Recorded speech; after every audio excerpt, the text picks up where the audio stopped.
Olá, bem-vindos e bem-vindas ao Concurseja. Hoje a gente vai fazer uma análise aprofundada de uma lei, olha, essencial para a cidadania e para a transparência aqui no Brasil. É a Lei de Acesso à Informação, a LAI, Lei 12.527, lá de 2011. E por que ela é tão importante? Bom, porque ela tira do papel, né, um direito que está na nossa Constituição Federal, artigo 5º, 37, 216. Basicamente, ela garante que a gente possa acessar informações que estão com o governo, com os órgãos públicos. Vamos entender direitinho como isso funciona. Exatamente. O coração da lei, vamos dizer assim, é o princípio da publicidade. A regra é clara. A informação que está em poder do Estado, ela é pública.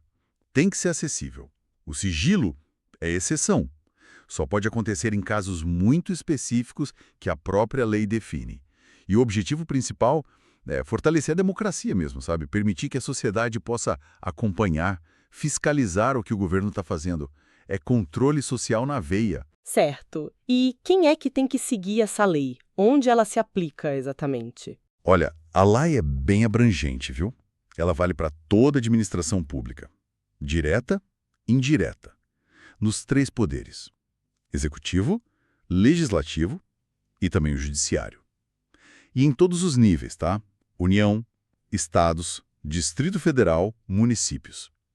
Isso inclui órgãos que às vezes a gente esquece, tipo tribunais de contas, Ministério Público, e vai além.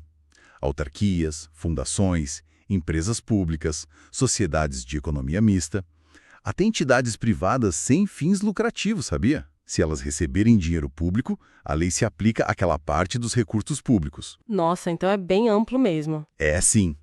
E quando a gente fala em informação pública, é qualquer dado, viu? Processado ou não, pode estar em papel, pode ser digital, qualquer formato. O que importa é estar sob a guarda do Estado. Entendido. E na prática, assim, como é que a gente consegue ter acesso a essas informações? Quais os caminhos? Então, tem basicamente duas formas principais, né? A primeira é o que a gente chama de transparência ativa. Aqui a ideia é que os órgãos públicos têm que divulgar por conta própria, sabe? Espontaneamente. Ah, tipo nos sites deles. Isso. Nos sites, nos portais da transparência, eles têm que colocar lá um monte de informação de interesse geral. Gastos, contratos, licitações, quem trabalha lá, quanto ganha. Aquelas informações básicas, né? Exato. E a segunda forma é a transparência passiva. Nesse caso, qualquer pessoa física, jurídica, não importa, pode fazer um pedido específico de informação. Você vai lá e pede. Quero saber tal coisa. E o melhor, não precisa dizer por que você quer a informação, não tem que justificar Não precisa justificar, que interessante. nada. O pedido é feito através dos SICs, os Serviços de Informação ao Cidadão. Todo órgão tem que ter um. Entendi. E fez o pedido lá no SIC. Qual o prazo para eles responderem? Bom, se a informação estiver na mão, fácil. A resposta tem que ser imediata, na hora. Se não der na hora, o órgão tem um prazo de até 20 dias para responder. 20 dias? Isso.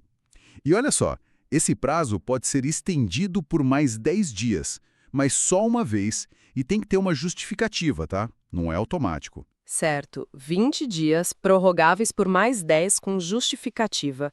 Mas a gente falou que o sigilo é a exceção. Quais são essas exceções, então? Quando é que eles podem dizer não para um pedido? Boa pergunta.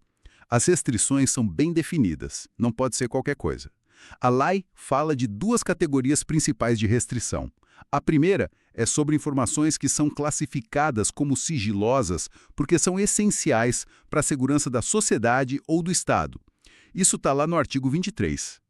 Essas informações podem ter 3 níveis de sigilo, cada um com um prazo.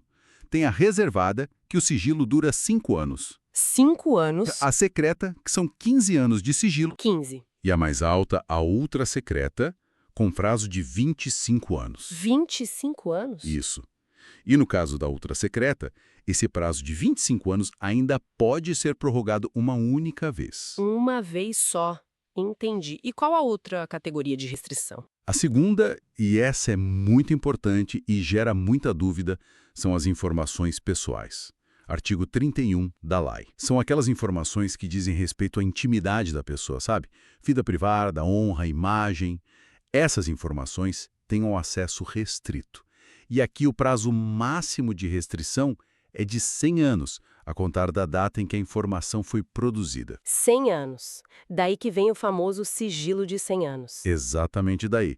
Mas atenção, isso não é um grau de classificação de segurança, como secreta ou ultra-secreta. Ah, não é. Não, é uma regra de proteção temporal.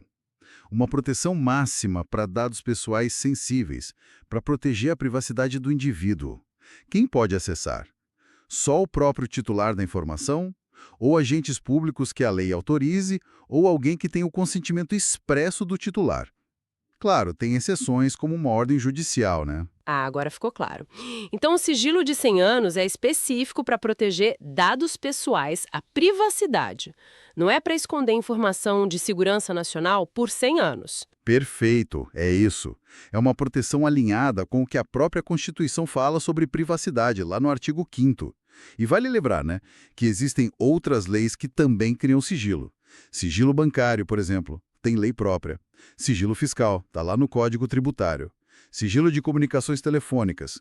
Tudo isso continua valendo junto com a lei. Entendi. Muitas camadas de proteção e acesso, né? E se acontecer de alguém fazer um pedido e o órgão negar? Se a pessoa achar que a negativa foi errada, o que ela pode fazer? Tem como recorrer, sim. O direito ao recurso é garantido. Primeiro, a pessoa recorre dentro do próprio órgão que negou. Geralmente tem umas 2 instâncias lá dentro para você tentar reverter a decisão. Dentro do próprio órgão. Isso.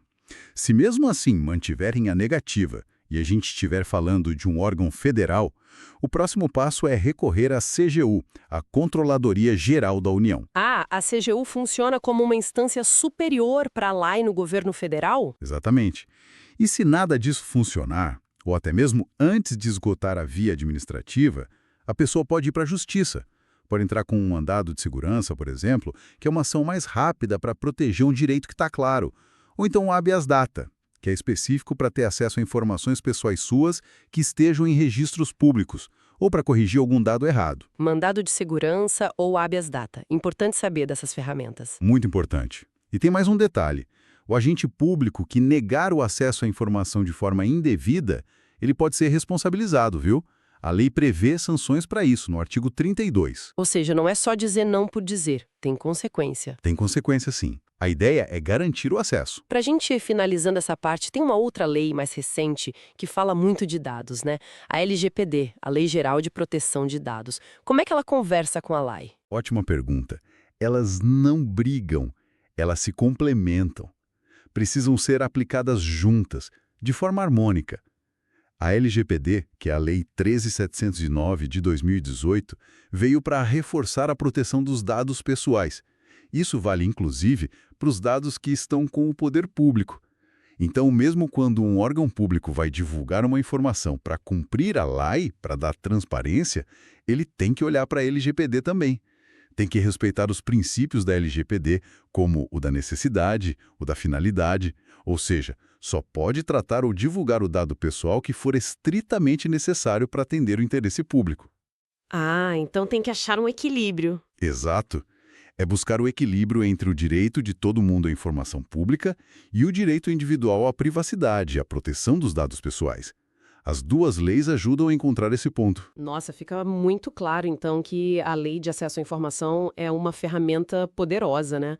Para qualquer pessoa que queira entender melhor como o governo funciona, como o dinheiro público é usado, fiscalizar mesmo, conhecer a lei é exercer a cidadania, né? Sem dúvida alguma. E não só conhecer, mas usar esse direito.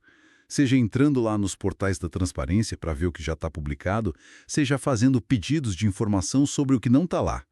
Cada vez que alguém usa a lei, fortalece o controle que a sociedade tem sobre o Estado, fortalece a nossa democracia. Com certeza. Bom, esperamos que essa nossa análise detalhada sobre a lei tenha sido útil, tenha esclarecido os pontos principais. Fica aqui o nosso convite para vocês continuarem acompanhando as próximas aulas aqui no Concurseja e também para explorarem os outros cursos que a gente oferece. Muito obrigada pela companhia e até a próxima!